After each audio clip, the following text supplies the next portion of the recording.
Hi friends, இன்னைக்கு ஆஃப்டர்நூன்ல இருந்து vlog எடுத்துட்டு இருக்கேன். ஸோ இப்போ நான் வந்து என்ன பண்ண போறேன்னா ஒரு சூப்பரான ஒரு சைனீஸ் டிஷ் தான். ஆனால் நான் வந்து பன்னீர் வச்சு பண்ண போகிறேன். ஆக்சுவலி இந்த டிஷ் வந்து டோஃபு வச்சு பண்ணுவாங்க.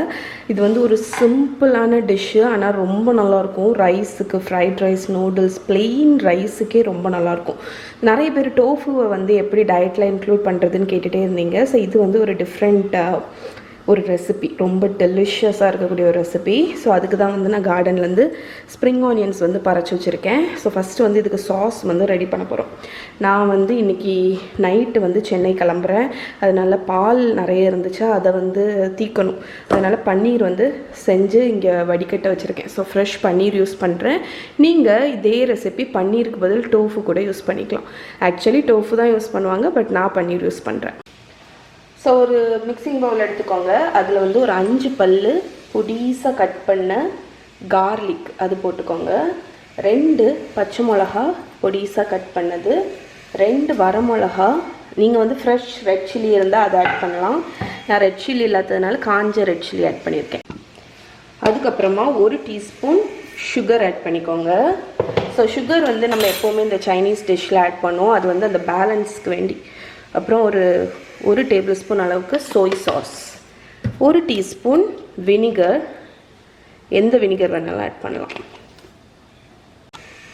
1 டீஸ்பூன் வந்து சிக்கன் ஸ்டாக் பவுடர், நீங்கள் வெஜிடபிள் ஸ்டாக் பவுடர் கூட ஆட் பண்ணலாம், இது ஆப்ஷனல் தான். அப்புறம் ஒரு 1/4 கப் அளவுக்கு தண்ணி. இப்போ இதை நல்லா மிக்ஸ் பண்ணிடுவோம். ஸோ இந்த சாஸ்லேயே வந்து 1 டீஸ்பூன் கார்ன்ஃப்ளவர் ஆட் பண்ணிக்கோங்க. இதுதான் திக்கனிங்க்கு. ஸோ உப்பு வந்து நம்ம அந்த ஸ்டாக் பவுடரில் இருக்கும், அதனால நீங்கள் வந்து உப்பு பார்த்துட்டு தான் ஆட் பண்ணணும். ஓகே. ஸோ இப்போ இதை வந்து சோயா சாஸ்லேயும் உப்பு இருக்கும், இந்த ஸ்டாக் பவுடர்லேயும் உப்பு இருக்கும். ஸோ இதுதான் நம்மளோட சாஸ். அவ்வளோதான், ரொம்ப சிம்பிள். ஓகே ஃப்ரெண்ட்ஸ், ஸோ நான் பன்னீரை வந்து இந்த மாதிரி தின்னாட்டு ஸ்லைஸ் பண்ணியிருக்கேன். நீங்கள் டோஃபு யூஸ் பண்ணுறீங்கன்னா கூட இந்த மாதிரி தின்னாக ஸ்லைஸ் பண்ணிக்கோங்க. ஸோ இப்போ வந்து இதில் ஒரு முட்டை வச்சுருக்கேன். இந்த முட்டையில் வந்து ஒரு பிஞ்ச் உப்பு, ஒரு பிஞ்ச், ஏன்னா எப்படியும் நம்ம சாஸில் கோட் பண்ண போகிறோம், அதனால் ஒரு பிஞ்ச் போதும். ஸோ நல்லா விஸ்க் பண்ணிவிட்டு நம்ம இங்கே வச்சுருக்கிற அந்த டோஃபு இல்லைன்னா பன்னீர் எல்லாத்தையும் இந்த எக்கில் கோட் பண்ண போகிறோம். எக்கில் கோட் பண்ணி பேன் ஃப்ரை பண்ண போகிறோம். ஓகே. ஸோ 2 பக்கமும் நல்லா கோட் பண்ணிடுங்க. இந்த ரெசிபி வந்து பேசிக்கலாக பார்த்திங்கன்னா ரொம்ப சிம்பிள், ஹெல்தியும் கூட. ஓகே, இப்போ நம்ம வந்து இதை ஃப்ரை பண்ணிடலாம்.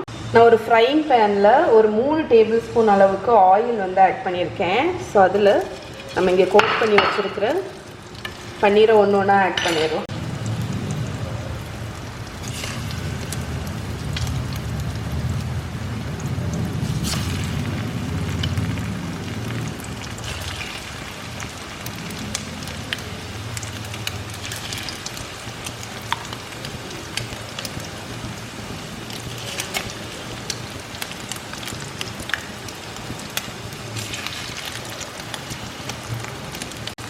ஸோ பன்னீர் எல்லாத்தையும் நம்ம ஒரு சிங்கிள் லேயராக வச்சுட்டோம். இப்போ அடிப்பக்கம் நல்லா கோல்டனாக ஆகிற வரைக்கும் அதை ஃப்ரை பண்ணி எடுங்க. அது கோல்டன் ஆனோன்னா நம்ம திருப்பி போட்டுடலாம் இந்த மாதிரி.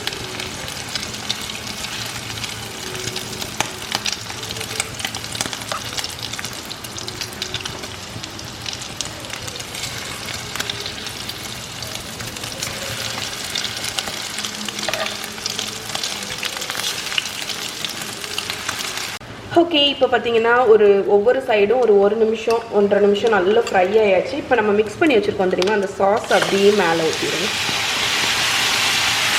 சாஸில் வந்து கார்ன்ஃப்ளவர் போட்டிருக்கிறதுனால அது ஆட்டோமேட்டிக்காக இதுக்கு வந்து ஒரு திக்கனிங் கொடுத்துரும்.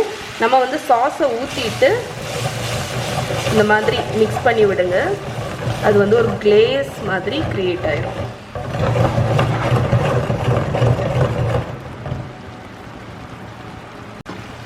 நீங்கள் பார்த்தீங்கன்னா உங்களுக்கு தெரியும், அது ஒரு கிளேஸ் மாதிரி க்ரியேட் ஆகிடுச்சு பாருங்கள் நம்மளோட சாஸு. அவ்வளோதான், நம்மளோட டிஷ் ரெடி. ஸோ எவ்வளோ சிம்பிள்னு பார்த்தீங்கல்ல. ஸோ நம்ம சாஸும் நல்ல ஒரு கன்சிஸ்டன்சிக்கு வந்துடுச்சு பாருங்கள். ஓகே, அவ்வளோதான்.